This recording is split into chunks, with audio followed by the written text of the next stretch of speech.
Hey everyone, welcome back to the Off the Hook Crochet channel. In this video, I'm excited to show you how to crochet the puff stitch. It's a wonderfully textured stitch that's soft, pillowy, and perfect for projects that need a touch of extra coziness. The puff stitch is different from the bobble or the popcorn. While those stitches give you a dense, distinct bump, the puff stitch adds a more subtle, soft texture that's less pronounced. What's really fun about the puffs is that they look great on both sides of your fabric, making this stitch a fantastic choice for scarves or blankets or anything where both sides of your work are going to be seen. I've gone ahead and crocheted a few rows here to show you what the puff stitch looks like, and I've mixed it with regular half double crochets so you can see how these little puffs bring the fabric to life. You can stagger them like I've done here for a dotted texture, or you can stack them for a bold plush look like I've done here. These look really nice all stacked together in a line. They add a lot of interesting detail and warmth to your crochet pieces. As you work puff stitches, here's an important tip. Each puff leaves 2 loops at the top of your row. This means if you aren't careful, your stitch count can change as you continue. To keep your project consistent, you'll need to either skip a stitch in the same row as you make a puff stitch, or skip stitches in the following row as you work into or around the puff stitches. This helps keep your edges neat and your counts consistent so your piece doesn't accidentally grow wider as you go. So I've gone ahead and crocheted these sections here in the first half, these 2 sections of puff stitches. I didn't skip any stitches in the row that I worked on where I made the puff stitches. I skipped stitches in the following row of the double crochets that I made here. And it's not as easy to see where I skipped the stitches. Like here's one here, here's one here, here's one here. Then with the top section here, I skipped stitches in the row that I made the puff stitches. And it's, as you can see, the gaps are more pronounced. I skipped a stitch here, here, and then the row after the puff stitches, I didn't skip any, so the fabric looks a little bit more dense there. So I did this just to show you the difference where you skip your stitches, and to keep the count consistent, you'll need to do that at some point. But the pattern you follow should tell you where to skip the stitches for the look that you're going for. So let's get started and work the next puff stitch together step by step. I'm going to follow my first iteration here and not skip any in this first row here as I go. So I'm going to just start by half double crocheting 1 in the end, and then I'll begin my puff stitch here in the second stitch. So to do the puff stitch, you're going to yarn over, insert your hook, yarn over, and pull through.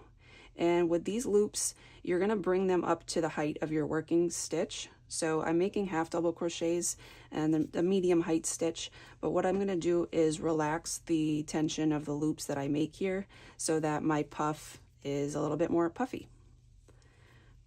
To control the texture while you're making this stitch, to control the tension, use your finger, maybe your thumb or your index finger, to control the height of the loops here as you keep working. You're going to yarn over again, insert, and yarn over and pull through, and again you're going to bring all those loops up to the height that you need. We're going to do that 4 times total. Insert, yarn over, and pull through, and extend a little bit to bring up the height. Insert, and yarn over and pull more yarn through. So at the end here, I've got 9 loops on my hook, and I've brought them all up to the height that I want. And it's important to keep these loops in line. You don't want them crisscrossing or bunched up because that will alter the look of the puff when it's complete. You're going to yarn over and pull through all 9 of those loops, and then you'll make 1 chain on top to complete the stitch. So that is why you're getting 2 loops for each puff stitch. You have your initial loop that you started with when you made the stitch, and then you have the chain 1 on top that completes the stitch and gathers all the loops together. I'll keep crocheting down and we'll do another one together.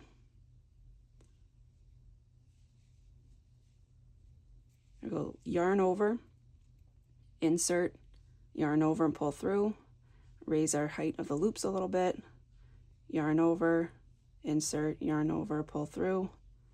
We'll do that 4 times total. Trying to keep these loops straight. And we've done that 4 times. We have our 9 loops. Yarn over and pull through all 9, and then 1 chain to complete the stitch. And you'll notice while I'm making these, I'm adjusting where I'm gripping on my work, and this is to help me maintain my tension, but I don't want to stretch out the stitch where I'm inserting into. I want to try to maintain the height of my puffs so they're consistent. So it's important that when you make the puff stitch, you're not holding on to the loops and then just opening the stitch. You're actually pulling up the yarn completely. Without that, you'll have these short little stubby puffs that don't add any definition to your work. They're just going to be like little knots. So adjust your grip so you're pulling up on the loops, not opening up the stitch unnecessarily, until you have 9. And then when I yarn over and pull through all 9, one thing that helps me from keeping my my hook from catching as I go through, I pinch here at the base of the loops. So I'm not adding any more height or changing the tension or anything. I'm just holding on to it so they don't go anywhere. And then yarn over and I pull through all 9 in a clean swoop. And then chain 1. I'll do one more here on the end, and then I'll be done with this row, and then I'll show you how to maintain your stitch count in the next row.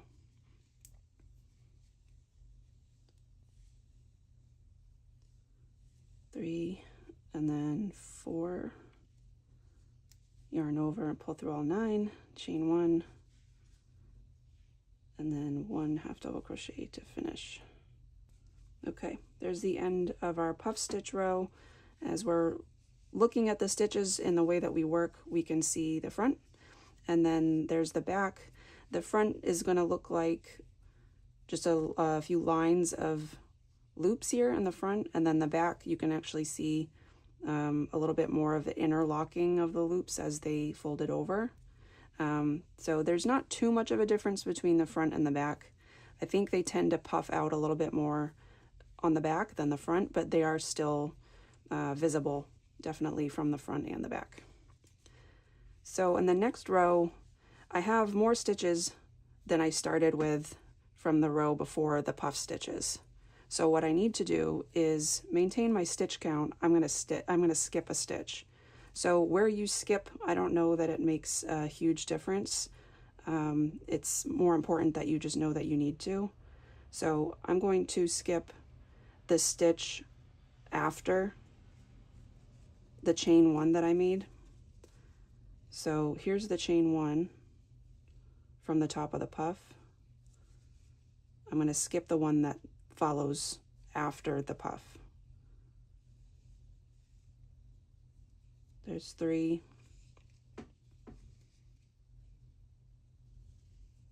4, 5, skip. There's 6, 7, 8.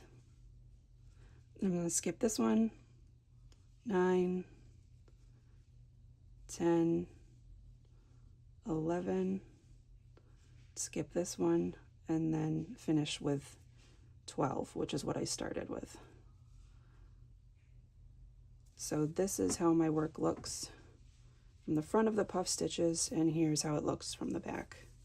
And as you can see, these middle 2 sections are where I skipped in the row where I made the puff stitches. I skipped stitches, and then this is me skipping stitches after the row where I made the puffs.